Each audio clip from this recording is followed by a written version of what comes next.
너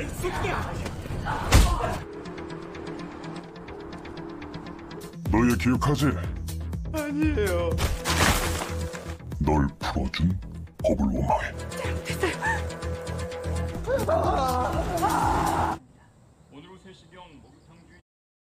Sebelum kita masuk ke alur ceritanya, alangkah baiknya buat kalian yang baru mampir, silakan nonton drama Vigilante ini dari episode pertama. Supaya apa? Supaya nyambung jalan ceritanya. Dan untuk link episode sebelumnya ada di kolom deskripsi. Silakan diklik aja, seluruh. Sedikit mengulas kembali setelah di episode yang lalu aksi Ji-young, sang vigilante sudah mulai terendus oleh pihak kepolisian dan mengirim seorang polisi yang sangat brutal untuk mencarinya, yakni Jo-hun. Kini setelah nama vigilante sudah sangat melekat di hati masyarakat sebagai pahlawan dari balik kegelapan, akhirnya sesuatu yang sangat tidak diperkirakan oleh Ji-young sendiri pun terjadi, di mana ada banyak sekali anak-anak muda yang mencoba meniru dirinya dan meniru perbuatannya sebagai vigilante untuk memburu dan membunuh semua pelaku kejahatan yang bisa dengan mudahnya bebas dari hukum. 이건 천벌이다.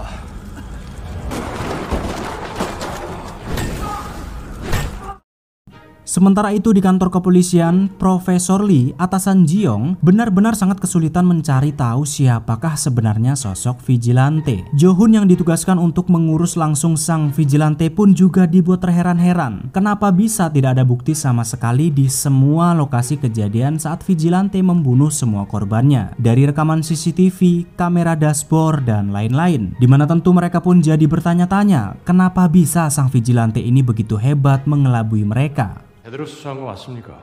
뭐 두려운 게 비질란테만이겠습니까? 비질란테를 의심할 만한 인물은 없었고요.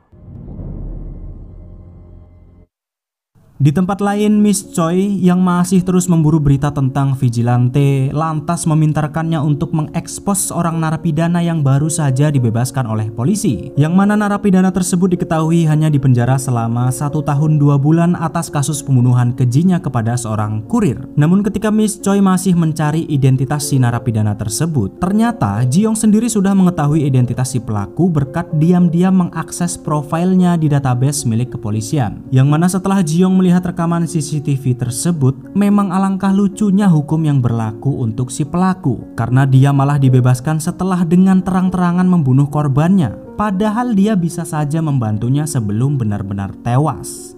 Dan ini dia rekaman CCTV-nya.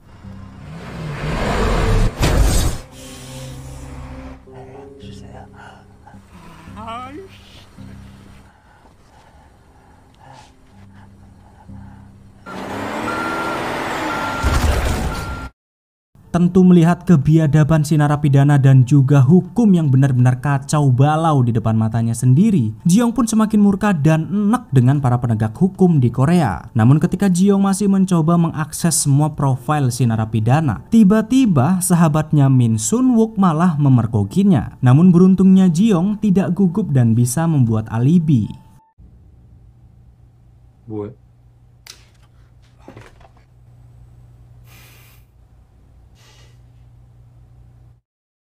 Keesokan harinya tanpa menunggu lama, Ji-young akhirnya bisa menemukan lokasi si narapidana tersebut untuk segera mengeksekusinya. Namun sebelum beraksi, Ji-young lagi-lagi dibuat geram dengan tindakan si narapidana tersebut, dimana saat itu ia melihat ibu dari sang korban yang datang padanya karena tidak terima anaknya tewas secara mengenaskan, malah dimaki-maki dan didorong begitu saja olehnya. Bahkan tanpa ada rasa penyesalan sedikit pun, ia malah dengan santainya berendam di air hangat tanpa memikirkan keluarga si korban. Namun saat ia mengira sudah lolos dari hukum, tiba-tiba malah udan. Walah, baru mulai rekaman.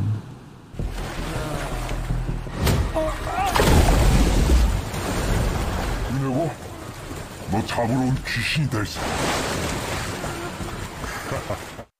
Setelah berhasil mengeksekusi si narapidana tadi, Ji-young yang saat itu hendak pulang tidak sengaja bertemu dengan seorang lansia di perempatan jalan, yang sebenarnya mereka cukup sering bertemu karena Ji-young selalu membantunya saat sedang mencari kardus. Dan ketika sedang membantu si nenek, tiba-tiba berita dari stasiun TV pun menyiarkan tentang kematian si narapidana tadi. Namun saat berita itu disiarkan, entah kenapa Ji-young malah seperti kebingungan, seolah-olah bukan dia yang telah membunuhnya. 경찰은 이번 살인이 모방범이 아닌 진짜 이정우 기자가 보도합니다.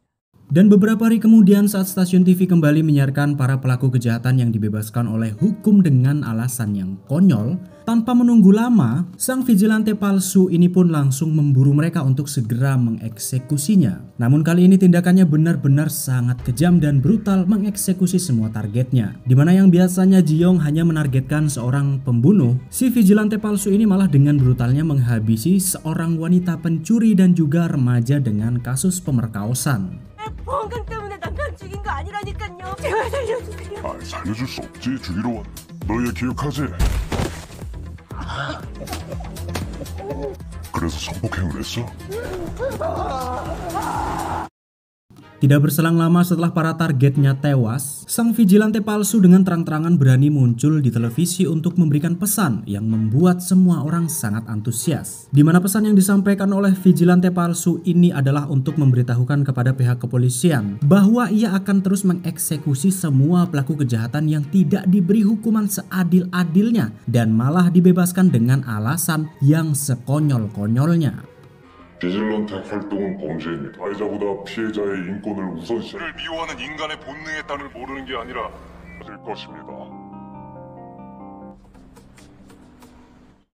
Setelah kemunculan sosok vigilante palsu, Miss Choi selaku orang yang mencetuskan nama vigilante akhirnya memutuskan untuk tampil di acara debat untuk menyuarakan keinginan vigilante yang asli. Tentu semua itu dilakukan Miss Choi karena apa yang dilakukan oleh vigilante yang palsu sangat bertentangan dengan Ji-young. Miss Choi lantas menegaskan kepada semua orang, terutama pihak kepolisian yang memegang kendali hukum di Korea, agar mereka lebih serius menangani para penjahat dan menghukum semua pelaku kejahatan dengan seberat-beratnya dan seadil-adilnya. Karena menurut Miss Choi, para kepolisian tidak berhak menentang tindakan vigilante mengeksekusi semua penjahat-penjahat itu, karena mereka sendirilah yang telah menciptakan sosok vigilante, sebab hukum yang sangat berat sebelah dan tidak adil kepada keluarga korban. Dan dari penyampaian Miss Choi yang begitu amat emosional, Ji-young yang melihat berita itu pun mulai tertarik dengan sosok Miss Choi yang sepemikiran dengannya. 범죄는 의원님들의 직무유기가 인생이 송두리째 바뀌거나 태를 만들었다고 생각하지는 않으십니까? 최미려. Sementara di tempat lain dengan si nenek yang pada malam itu sedang mencari kardus seperti biasa, tiba-tiba dari belakang ada orang songong dengan mobil mewahnya meneriaki si nenek karena menghalangi jalannya. Dan bukannya bersabar sebentar, si manusia songong ini pun malah menginjak pedal gasnya dalam-dalam dan sengaja menabrak si nenek.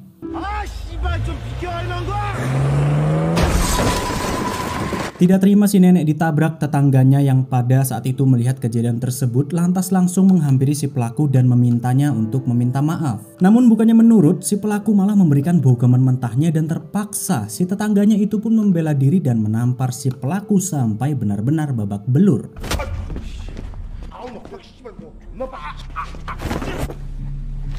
Namun ketika polisi datang lagi dan lagi, bukannya mendengar pesan dari sang vigilante, para polisi ini malah masih saja melakukan kesalahan yang sama. Di mana si tetangga yang mencoba membela si nenek tadi malah harus ditangkap atas tuntutan kekerasan. Sementara si manusia songong tadi malah dibawa ke rumah sakit untuk dilindungi. Walah, aku kok malah jadi kesel yo. Polisi ini geblek memang kok.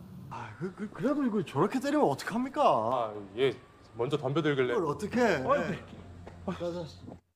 Hingga keesokan harinya berita si nenek ditabrak dan pelaku penabrakan itu malah dilindungi oleh polisi pun sampai ke telinga Ji-young. Dimana tentu melihat berita tersebut, apalagi si nenek adalah orang yang ia kenal, Ji-young pun lantas menjadi sangat murka dengan si pelaku dan juga dengan hukum yang memang sangat-sangat konyol. Apalagi ternyata kakak dari sang pelaku yang bernama Jang Sunil bukannya meminta maaf kepada si nenek, ia malah mendatanginya dengan marah-marah dan memaksa si nenek untuk berdamai dengan sejumlah uang. Tentu melihat kelakuan kakak beradik yang sangat biadab itu pun membuat Ji-young yang saat itu ada di sana langsung mengeksekusinya.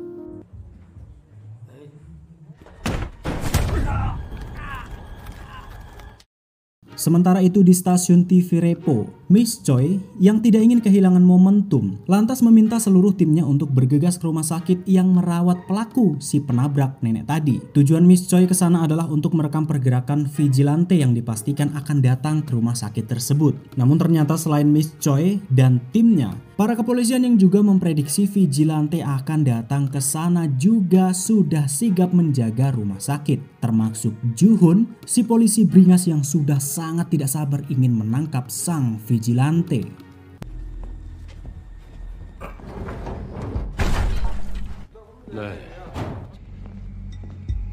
Namun setelah beberapa jam menunggu ternyata Miss Choi dan para kepolisian tidak menemukan adanya tanda-tanda kalau sang vigilante datang ke rumah sakit itu untuk mengeksekusi si pelaku biadab yang dengan enaknya berbaring di kasur empuk setelah melakukan kejahatan. Namun ketika seorang polisi yang menjaganya tiba-tiba keluar kamar karena mendapatkan telepon yang katanya mobilnya di parkiran disenggol oleh seseorang, di saat itulah tanpa ada yang mengetahui ternyata Ji-young sudah berada di rumah sakit tersebut dan langsung mengeksekusi si pelaku. Namun ternyata kedatangan Ji-young bukan untuk membunuhnya. Rupa-rupanya Ji-young masih memberinya kesempatan dan meminta si pelaku untuk mau menuruti perkataannya. Bersama-sama dengan kakaknya yang ternyata belum tewas, Ji-young lantas meminta mereka untuk meminta maaf dengan tulus kepada si nenek. Namun ketika Ji-young masih bersama si pelaku, tiba-tiba para kepolisian pun sadar kalau sang vigilante sudah mengelabui mereka dan langsung bergegas mencarinya.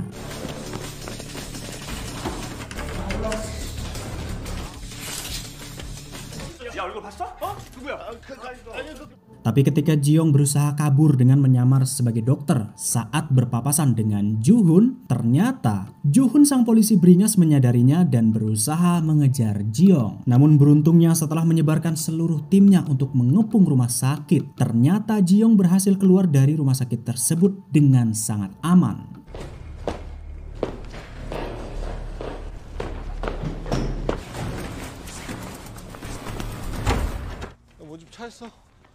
Tapi ketika baru saja Ji-young keluar dari rumah sakit dengan semua kepolisian dan tim Miss Choi yang masih berjaga di luar, tiba-tiba saat si pelaku hendak menghubungi kakaknya karena untuk meminta maaf kepada si nenek, rupa-rupanya yang entah dari mana asalnya, sosok vigilante palsu sudah berada di rumah sakit tersebut dan lantas langsung membunuh si pelaku.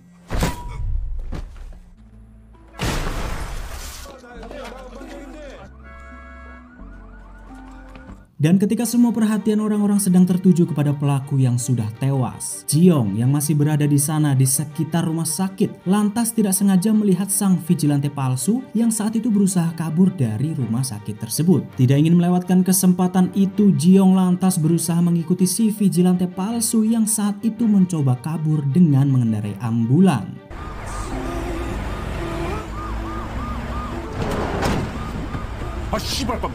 Namun ketika Ji-young sudah berhasil masuk ke dalam ambulan, bukannya takut, si vigilante palsu ini malah sumringah karena bertemu dengan sang vigilante asli. Namun yang lebih mengejutkannya lagi, entah bagaimana caranya, si vigilante palsu ini ternyata malah mengenal Ji-young, yang padahal selama ini tidak ada yang mengetahui identitasnya. Lantas siapakah sebenarnya sosok di balik topeng sang vigilante palsu, dan kenapa ia bisa mengenal Ji-young? Apakah ia juga salah satu rekannya di instansi kepolisian? Mari kita cari tahu di episode selanjutnya.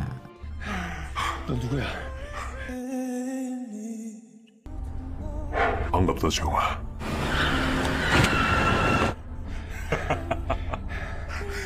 Bersambung. Itulah dia Vigilante episode ketiga. Untuk episode selanjutnya atau episode keempat, tenang aja, lagi tak garap, gak pakai lama. Kalau gak ada halang rintang, mungkin selang 1 hari setelah episode ini sudah tak upload. Jadi buat yang masih penasaran dengan cerita Ji-young selanjutnya, silakan subrek dulu lur. Soalnya untuk episode selanjutnya bener-bener tambah bikin penasaran gak karu-karuan. Tak kasih bocorannya sedikit ya. Untuk episode besok, identitas Ji-young sudah mulai terungkap dan ketahuan oleh si polisi beringas Jo-hun. Lah, piye lur? Ya wes, segitu aja rangkuman kita kali ini. Silakan pantengin terus kelanjutannya hanya di channel Campur Film. Arigato gozaimashita dan ciao. 비질란테가 그런데요? 김지용, 네. 충고하는 거야.